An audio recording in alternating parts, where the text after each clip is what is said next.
So the 4 topics that were identified as key challenges were first, how to develop networks of collaborators, supporters inside and outside your home institution to advance population health, and Dorothy Daly will be talking about that, followed by Michelle Frisco, who's going to talk about how to insert population health into ongoing initiatives with legs, or stealthily into the work of other disciplines and sectors who may not know yet that they're actually doing population health.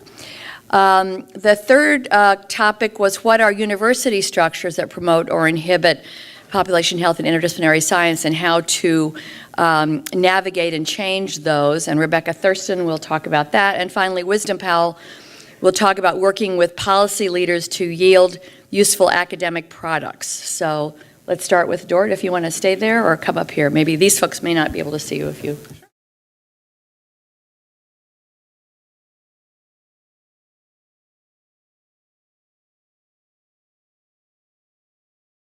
Good morning, everyone.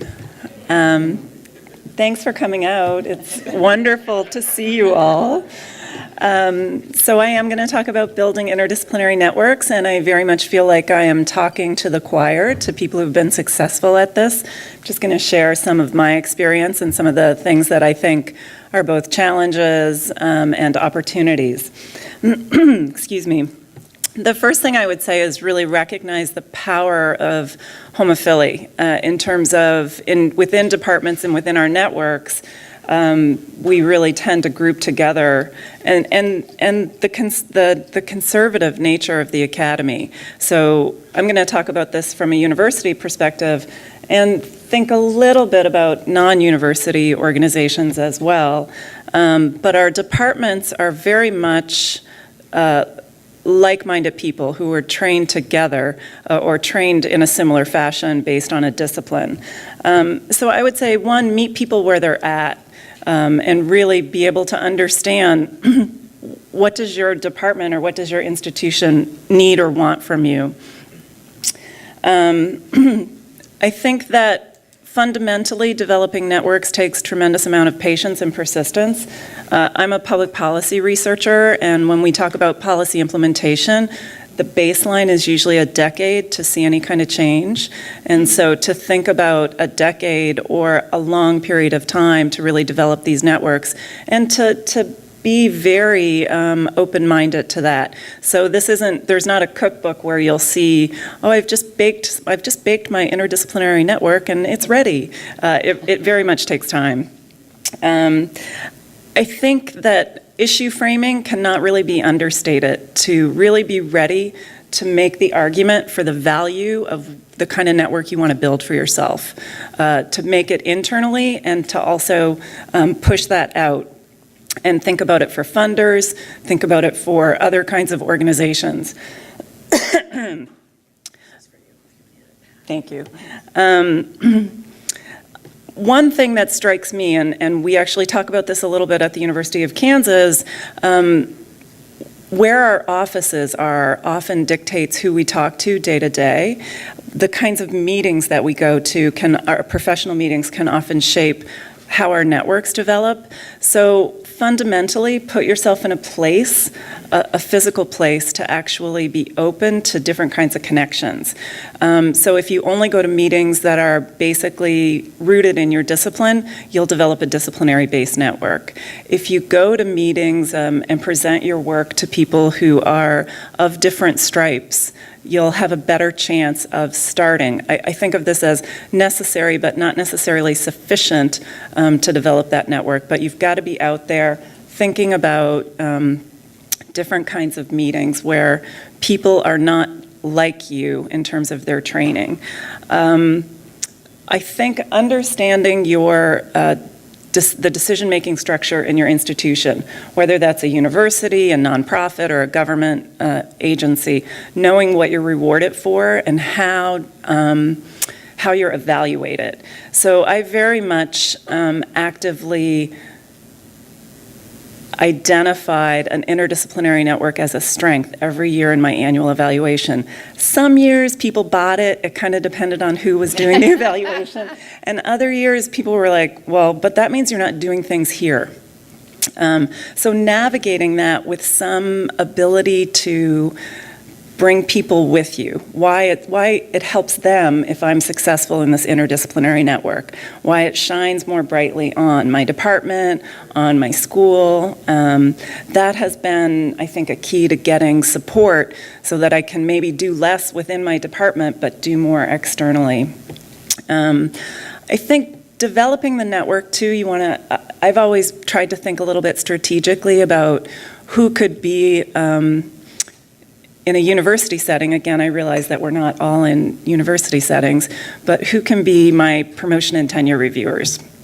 And so very early starting to talk to my colleagues that not everyone had to be a political science person, but in fact economists or sociologists or people who study public policy and decision making were fair game to look at my file, and that I could recommend them and they could indeed feel confident that those were people knowledgeable and well-positioned to evaluate my contribution. I would say it's not easy, which I think we all know.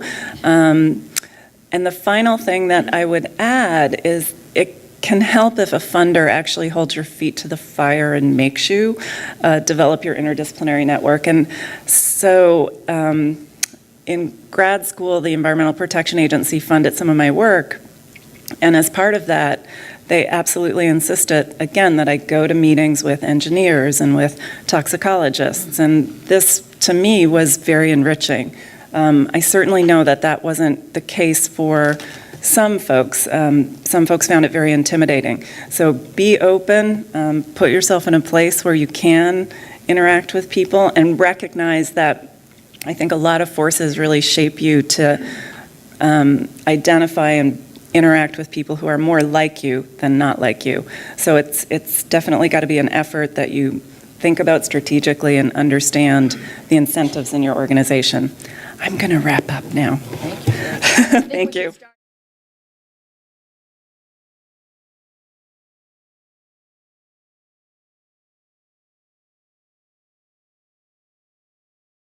So I was asked to talk about inserting population health into ongoing initiatives or new initiatives. And when I was kind of like Dorothy, like I started to write about this and I'm like, well, we all know how to do this, right? Like this, everybody does this, like this is standard, academic, not academic even, university, but like research, like, you know, what do you need to do? And it's like, oh, you need to be entrepreneurial and you need to be willing to take risks. And that's totally true. And we all do that all the time in terms of like writing grants. Like I'm gonna aim to this journal. I'm gonna bridge out and try and do this new intervention. But I think when you layer on the notion of like, I'm going to try and embark on population health and really, honest to God, try and be interdisciplinary and be intersectoral, you're doing that risk, but it takes on, there's like another layer of icing on top of it, right? Because there's a whole different set of skills that you need when you're going to walk into a room and try and pitch something to people who don't necessarily speak your language, right? And so I had actually told people I was going to, I'm right now in the middle of one of my new inserting population health initiatives, and I think it's super illustrative. And I know there are some other people, at least I know Lindsay's involved in this. So I was asked, in January, I got asked pretty late in the game if I would be Penn State's point person on the CIC Health Equity Initiative. So if any of you are at Big Ten schools, all of the Big Ten schools plus Chicago are partnering with each other and all of the state health departments in the footprint of those states.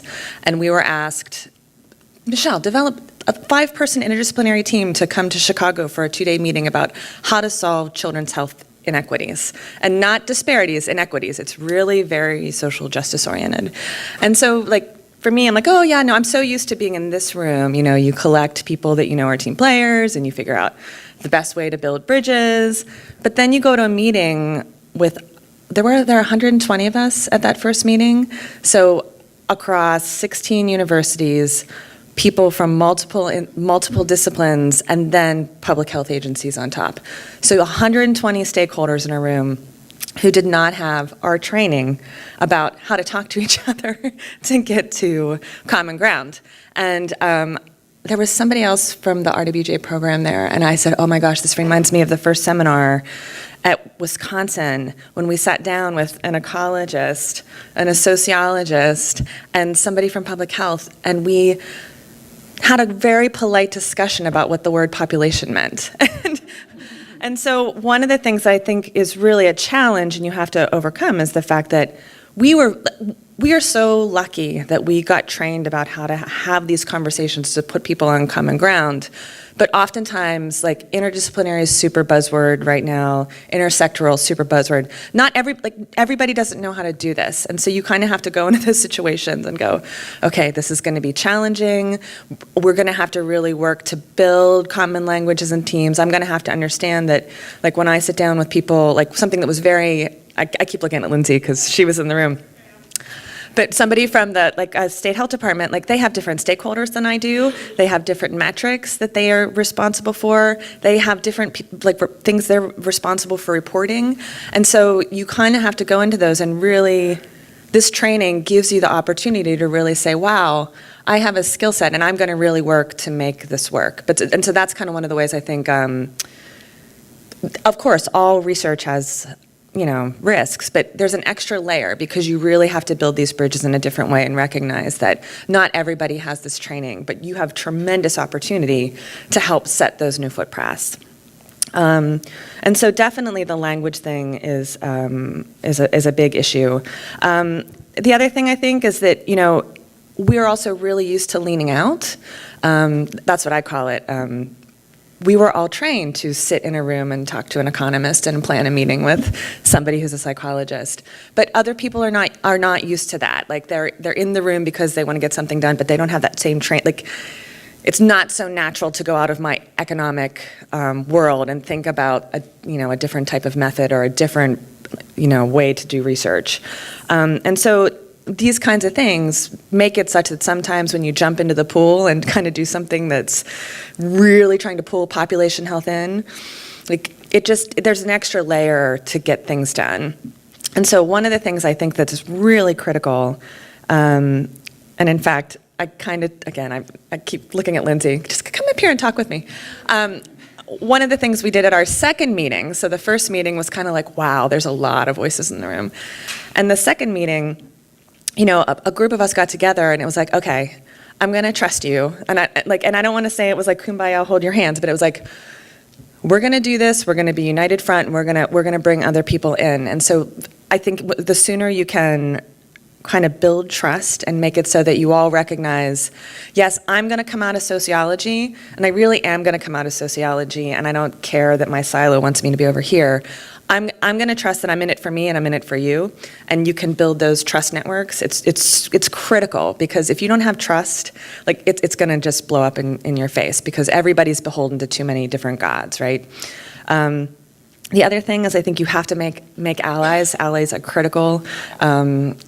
I think one of the things in terms of thinking about both in my institution and out of my institution, going to people who work at my research institutes and saying, I'm going to try and make this work. This is what I think I can see the investment being for Penn State, because that's where I am. Them being on board and saying, yeah, no, I agree. We're going to do this to help make it so that you can be more successful. Super important. And then you get in that room of people you're trying to work with, and you find the people that's like, okay, we're gonna go in this. We're gonna have each other's backs. We're gonna and we're gonna really support each other's to make it. The allies are incredibly important. And then the other thing is, sometimes these big interdisciplinary, this program is an example of it. Sometime I don't remember who I was talking to in the room. I remember the first year, because I was in the first cohort, and the 18 of us sat in Scottsdale, and we were like, what the heck did we get ourselves into? We have no idea how we fit together, what this program is. It felt really, really risky. But even in that first meeting, there were groups of us who were like, well, I don't know, maybe this won't work, maybe I won't get a new job, but at least we can do research and have a grant. And so I think it's always good to know when you walk into these things that are really risky, even if you're, and this worked, this was phenomenal success. But even if that first opportunity doesn't work, often what will come out of it 5 or 10 years later is really, really rewarding and enriching and has new opportunities. And so, I think that's like, go into these things knowing that they're a little more risky, but that sometimes, even if the main end-all be-all goal doesn't work, there's always something over here that can come out of it that's going to be really super enriching and rewarding. And that's all I really have. And again, like I said, this program is a testament to why you take these kinds of risks, though, and build these kinds of bridges, because, this has been a phenomenally successful venture that I'm thrilled to have been a part of. So.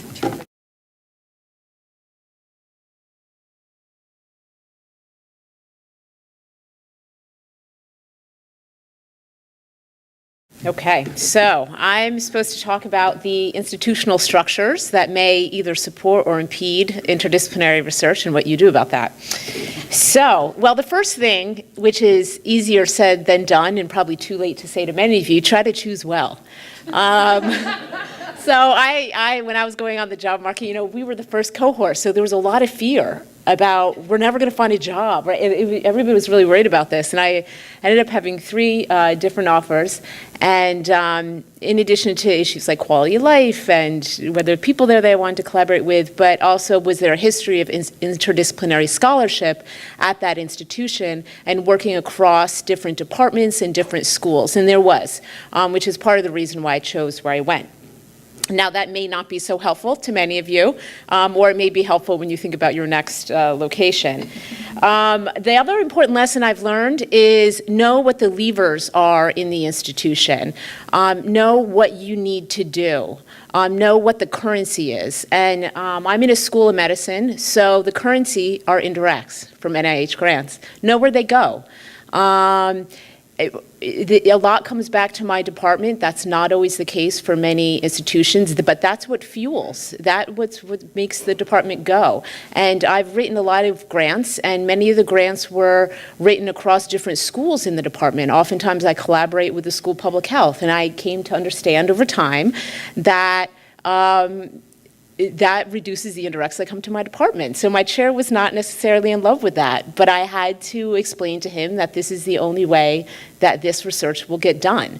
But understanding that, and understanding that I might need to address that, and that that can be an issue. And maybe over time we can work to change that as we all get into leadership positions. But that's one of the main currencies in my institution. It may be different for you. Oftentimes it's different in arts and sciences departments, but that was a big learning experience for me. Also know what you need to do to succeed. What are the metrics of success for you? And you have to do them. So whether it's a certain number of first author publications or publishing in certain journals or a certain number of grant dollars, don't try to fight that piece of it necessarily right away. Do what you need to do, meet those goals, but also be more expansive at the same time, and sometimes making the case for why what you're doing, which is perhaps different and more expansive, can be seen through that lens. This will bring in grant dollars or whatever it is. And then really people can't argue with success. If you're hitting some of those milestones, it's tough to argue with that. Even if people don't get what you're doing, you're hitting some of those important metrics. And oftentimes, in some cases, it's easier to get external recognition rather than internal recognition in your institution. And be prepared for that, and that's okay. And make sure that you make that external recognition known to your chair and whoever else needs to know, whether it's your mentor. One of the other things that I've learned, my father is a life coach, and he loves to give little pithy, this is kind of an unlicensed psychologist, it's great, but he loves to give little pithy statements. And he said, Rebecca, what you need to do is you just need to find champions in your location, in wherever you are. And how do you do that, right? That's easier said than done. But there is a certain truth to that, is have your allies, one way of talking about this, but also having if you're junior, having some senior faculty who are your champions or your allies and cultivating those relationships so there's people who can also advocate for you is important. On the more conceptual end, so that's sort of the concrete end, be prepared to be the educator. You may need to explain why your work is important. Don't necessarily approach it like people should know. Be open to explaining, be ready for that. Try to use the language of the person that you're talking to. For example, in a school of medicine, where I am, there's a lot around biology and physiology, and that's easy for people to understand. So I like these little pithy statements like zip codes are just as important as genetic codes, or the GWAS of the social environment. It helps them say, oh, right, I can kind of start to apply my structures and thinkings to your issues that you're thinking about. Understand what interdisciplinary means in your school. So for some of my colleagues, and when people look at my grants, they're like, my conservative grants, they say, oh, it's so interdisciplinary because you're bringing together cardiology and endocrinology and psychophysiology. It's all biology, but it's different. You know, that's interdisciplinary, right? So then I'd say, well, there's another way to think about interdisciplinary that's broader than that. You know, there's these whole other fields that look at the social environment, and they're different fields, right? So be prepared that may happen, and that's okay. Defend with data. So one of the best advice that I got in preparing my executive summary for promotion. So for promotion and tenure is when a lot of this stuff comes up, right? So if you're hitting those metrics, that's great. But then when you explain your research, that's an opportunity to help translate why what you're doing is important. The organizations that you're involved with, how big are they? How important are they? This is the leading organization in X, Y, and Z. Why the journals you're publishing are important, pointing out their impact factors, really making a case. And then I even have graphs and figures in my promotion and tenure documents that show progression, whether it's citations or use data sometimes to make your case. And of course, I think one of the most important things, again, is patience and persistence. Meet people where they are. It's okay if they don't get it, right? And slowly kind of bring them along. And be prepared that you're going to be in that position, and I continue to be, even as I continue to kind of maybe get a little bit more senior, if I dare use that word. But I'm still now in a position where I'm trying to negotiate different politics across departments and getting the chairs to talk to each other. I mean, it continues. It doesn't really stop. And so I feel that going into it with sort of an optimistic attitude and being patient and just keeping gently, respectfully plugging away has been the way to go in my book. Okay?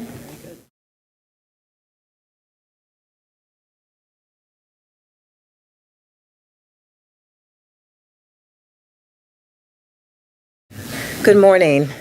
So I am going to be talking a little bit about yielding products for policymakers. And I'm going to do this in a slightly different way because I'm a storyteller, and I've always been drawn to the power of stories to both empower, dignify, and sometimes malign. And so I'm going to start this conversation with a story of how I came to be interested in blending these two worlds of policy, research, and practice. Well, three worlds, I would say. So when I was a very young girl, my grandfather passed away. My grandfather was a single father, and he was also a Korean War veteran, and he also had a really complicated history with exposure to discrimination. And those experiences that he had, I think, contributed greatly to his premature passing. My grandfather passed away around the age of 51. And the challenge with his passing was that it left both an intergenerational void in my family, but it also meant that my sisters and nephews and nieces never got to connect to our families in Alabama because he left in the middle of the night to escape a potential lynching. So these family stories, the narratives of his life, kind of served as a backdrop for my interest in the work on the health and well-being of boys and men of color.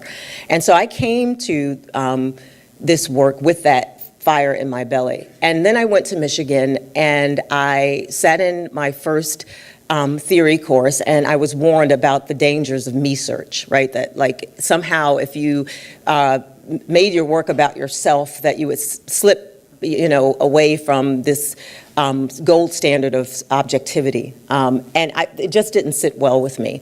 And I didn't realize it at the time, but what I was really desiring to do was to do work that was personally meaningful and relevant, and that I could actually, that wasn't so esoteric that folks wouldn't get, what it was I was trying to accomplish. And I think that approach has helped me in many ways in my work with engaging policymakers. So I did something really risky on the tenure track, and that was to apply for and then to pursue a White House fellowship. And that move, like many of my nonlinear moves, were all a desire for me to sort of get back to the roots of making the work that I do relevant to people that I really care about. And so I had the great fortune of having an opportunity to go to work for Secretary Leon Panetta and to serve as his special advisor on military mental health. And at the time, I didn't kind of connect the dots, but at the end, what I realized was that this was really all about my grandfather's legacy. He was a veteran. He suffered from many of the things, I think, in silence that I was charged with having to fix when I went to the Pentagon. So it was a really interesting space to be in. The floors at the Pentagon were not designed for heels. I think they did not intend for anything but boots to be on those floors. I was also, a solo status individual in many ways. I was a woman, I was non-military, I was a woman of color, and for many of the initial meetings at the Pentagon, I sat pretty mute. I mean, I was sort of shaken by it all, and I didn't know really how to engage folks at the level that I thought they needed me to engage them. And so a really interesting thing happened to me one day. I'm walking down the hall, and there was like 4 brass, coming towards me. And in that moment, I thought, okay, I should probably say hello. I'm walking, these are 4 stars. I probably should say hello. And I opened my mouth, and this voice came out that literally sounded something like Michael Jackson, before all the changes. I mean, I was like, whose voice is that? And I realized that part of what it was going to take for me to be successful in this work was to find my own voice. And so I would say that policymakers, in my experience, and this is, a limited scope, but I'll share with you that what I learned is that the most compelling policies get made anecdotally. And if you have a voice, that you have to use it in those spaces and not shrink back. And it sounds like a very simple thing to do, but in many instances, we are trained as scientists to be precise. I mean, we are empiricists. We think we cannot make a policy recommendation, so we have done 15,000 studies, to prove a point. And actually, in policymaking circles, my experience has been that the loudest voice at the table is the person who's had a single experience for which they think should guide all the policy in the room. And they will often get the ear of policy decision makers because they are confident about what they have to say. So I think the first advice I would give about engaging work in this space is to be bold. And you can also engage the policymaking process across the continuum. We often think that policymaking is about making a change or implementing a policy, but actually there's a lot of stuff that happens along that continuum first. Setting the agenda, legitimizing a policy, which we are all equipped to do. And so I've been very thoughtful about that since returning. So coming back from DC, one of the biggest challenges for me in reintegrating in my department was helping them to see how this all fit together. And also helping them to see that it wasn't just service, right? This isn't just service. This is actually a part of the process. Was challenging. I was really unprepared for having that sense of you were off, sort of gallivanting around the country and the world with the SecDef, and what does this have to do with your career? So I had to actually make it a case for it. But it also made me come back with this idea that whenever there was an open policy window, as Senator Kennedy, reminds us, I had to be ready to walk through it. So something really remarkable happened. President Obama launched the My Brother's Keeper initiative. And I knew from my experience in DC that those windows open so rarely and they close so quickly that you have to be poised and ready to walk through them. So I would say that the other thing that, in addition to, being ready to walk through the open window, is to think about what kind of policy products can you contribute. So we have been working on a series of policy briefs, but we have also been working on local legislation to improve the health and well-being of boys and men of color in spaces that wouldn't have actually traditionally thought about it as such. So working with the workforce development community to think about the economic imperative of having a workforce that's dying prematurely. I mean, we're a browning nation, like we're in the most significant demographic transition of our time. And if we don't pay attention to the health and well-being of boys and men of color, then we're going to lose a significant portion of our workforce. So helping them to see that this is not just about boys and men of color. This is about the women and children that they leave behind, like women like my mother and my sisters, and all of the women who lose men prematurely from conditions that are preventable. So am I out of time? Okay, I have 34 seconds. So I will say that I'm happy to talk with folks about how to do that at the local level. We are now engaging with folks within Durham County who have taken up My Brother's Keeper initiative as a part of their charge, and health was not a part of that. Like, the My Brother's Keeper initiative was focused on education, and I said, no, actually we cannot just improve education for boys and men of color. They have to be healthy. They have to have social emotional competence. They have to, be aware of the hidden traumas that affect their capacity to learn. And in some ways, having that platform, even though it was an imperfect policy platform, created an opportunity for me. So I would also say seek out those opportunities that even don't seem as readily apparent opportunities to improve the population health of individuals that you care about. Thank you. Thank you. Terrific presentations, and I want to ask one question and then open it to the floor. I'd like you each to reflect on the roles you played, the issue you were assigned. How was it different? Did you perceive any difference being female versus being male? Just quick reflections, and maybe the answer is no, which is fine. Yeah. If not, I always have to open that door, so and then others can come up and ask you questions. Dory, you want to start? Yes. Yeah, can we just say yes? I think that we'd like a little more yes and, something that, just to catch the thing that you most recall about that potential challenge or change as you observed it, difference as you observed it. So I have been asked on more occasions than I care to remember if I could do additional service because of my gender. So we need some representation. Can you please serve XYZ? And so I think at different points in my career, I've been swamped with requests, completely brazen. People will just tell me, like, you don't have to do anything, but can you just at least come? Great, that's great, thanks. Michelle? I would say in terms of being in an interdisciplinary setting, I think when you go to walk across those aisles, you already sometimes have less legitimacy because you're not the economist or you're not the public health person or pick whatever. I mean, I'm a sociologist, so we're low on the food chain. Sorry, Mark, but yeah. But anyways, and so I think then when you're a woman on top of that, you're even more likely to be dismissed or talked over. I mean, I've been in more than one meeting. In fact, I was just in a meeting recently, unrelated to this all, and somebody pointed out, like, you just got railroaded, and it was because you were a woman and you're a sociologist. And it's like, yeah, that happens, I think, definitely more frequently because I think the walking across the borders is a little harder sometimes because, yeah. Yeah, absolutely. I mean, first of all, I've never been a man, so there's the counterfactual. I can't necessarily say what that's like, but I would say yes, absolutely. I do think for me, being a PhD in the School of Medicine and being a woman, there's this issue of legitimacy. There's an issue of being heard and owning your voice.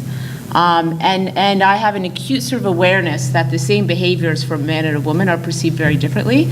So I can be assertive, but I have to be really nice. Yeah. So when you start to tip over into being perceived as aggressive, that can happen. It was when I went up for full professor early, That was very controversial. There was a lot of pushback about that from the men in my department.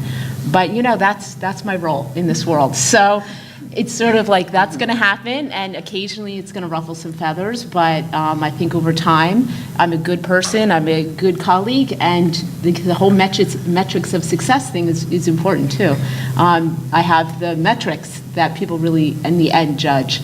So I think it's been okay, but I do think that there's a certain set of challenges, particularly around voice and legitimacy, that are real, for sure. Yeah, and I would echo that. And I mean, I am not a man either, and I do work on the health of men and boys, and I'm often the only woman in the room talking about these issues. And I used to show up at those spaces sort of, shoulders forward, like I'm here to help. And I realized that that wasn't going to work either. And so I've gotten less apologetic about my place there, and I feel that as I shared with you the stories of my family, that I have a right to be there, and that I have something, even more important, I have something to offer. And so I just, gave a talk, and in this talk about this experience, and I said, I like to think about what Harriet Tubman thought about. Like, she didn't ask for permission to free slaves, to move them along the Underground Railroad. She didn't stop along the way and say, do I have permission to be, a freedom fighter here? So, whenever I'm in those spaces, I ask, what would Harriet do? What would Harriet do? I mean, she wouldn't. So I move with that, and with this spirit and knowledge of knowing that I have come here because I really truly want to serve, and I want to be effective, and I want to make a change. And the rest of the men at the table will just have to deal with me.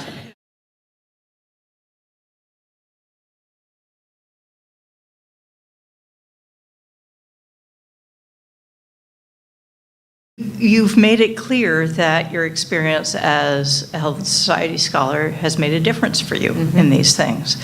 And I think we're all concerned about the future of training in population health science. We're not going to be able to replicate the Health and Society Scholars Program perfectly, but I think there will be opportunities for moving forward the training of population health science. What Health and Society Scholars Program did for me was it gave me permission to think through problems, wicked problems, through multiple lenses. I mean, I'm an artist, most people know that. Most people would have guessed I'd be on Broadway or doing cabaret somewhere, as opposed to, sitting in a Research One institution teaching population theory. But the crux of what I'm trying to say is that we need to encourage more of that creative thinking among our students. We have a desire sometimes to create many versions of ourselves, and we can sometimes disinvest from students who don't share our thinking or who are not taking the path that we think they should take. And so I like to, in my research lab, encourage students to do the thing that makes them feel empowered and impactful every day. And that means they get exposure to policy in their training. So I have my lab engaged in the policy work locally.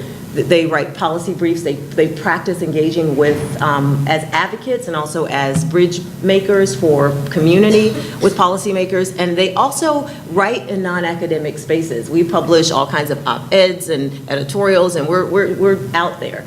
And I think that kind of boldness is what this program gave me. It made me feel really comfortable in my skin as someone who was veritably unrecognizable as a clinical psychologist. Lynn Syme said to me, "I'm going to ruin you." That is my job. By the time you leave here, no one will know that you were trained as a clinical psychologist. Not right away. You will be able to be stealth about that. And I think that we need to encourage that, kind of thinking and boldness in our students. Right from the very beginning. I would just add that a memory from the first scholars meeting that's so clear in my mind. I was actually sharing this with Jim Nickman last night. David Mechanic standing up after we had talked about the Russian mortality crisis, standing up and asking the NAC and the site directors who were there, what's our end goal here? Are we seeding agents of change within disciplines, or are we creating a new discipline? We need a strategy. And I remember, again, sort of hearkening to Michelle's comment, I remember looking at the other scholars, and we're all like, what have we done? So I think there's not one strategy. There are multiple things going forward from this program. I think about how my career has changed. I teach classes completely differently than I think I would if I had not participated in this program. Those classes have influenced how people are pursuing different degrees. I've got interesting graduate students who I've already fundamentally changed what they want to do just from exposure to the program. So I think there are ways that we do, maybe seminars that we run, that will move forward the mission of the program, and in that sense, right, there's a tremendous legacy there. That's great. And I would just plug my, I would say, I think there are structures in places across universities that are ripe for seeding this and are already seeding it, and they could be catalysts. I think one of the things that lets me be so much freer to be who I am is I'm on a interdisciplinary co-funded line by a social science research institute that supports, and like part of my job is being interdisciplinary. And then I'm embedded in a pop center where there's a training program where my students all take classes in health policy and analysis and sociology, and they can take agricultural economics. So like, it's there, and so there are a group of us who we popped a health disparities class in there. It rotates across three of us. Steve Haas teaches it, and somebody from health policy and analysis who was trained in public health teaches it. And so I think we can build on, and I will put in a big plug for pop centers as at least one key place where you already have people at the table already willing to go across those boundaries, already willing to train students, and there are enough people with health-oriented goals that I think they could be used really effectively to keep some momentum going. Becca, last word. Yeah, I think, right, so on an optimistic note, yes, I think now we are the next generation, and it's partly the wonderful thing about this program that I've seeded a bunch of places with people who are products of this program, and I think it has been changing the field. I mean, I see the postdocs that I work with go on to work in places where there's explicit programs and centers set up reflecting exactly the ethos of this program. So I do think there are certainly more structures in place. My field as a whole has changed very dramatically. It's for the better, I think, in thinking more in an interdisciplinary fashion, particularly bringing in more social structural ways of thinking. I think one of the things I'd like to continue to foster in trainees is this idea of vision and thinking big, and it's okay to think big, even if the work you're doing feels very incremental. Don't get too small in your thinking when you're chasing those dollars or whatever it is that you have to do to keep your job. Continue to foster that broader vision and continue to see yourself as a potential leader and agent of change. And that power and that ability is within you. So keep a hold of both of those ideas, vision and leadership. It's fantastic. Thank you.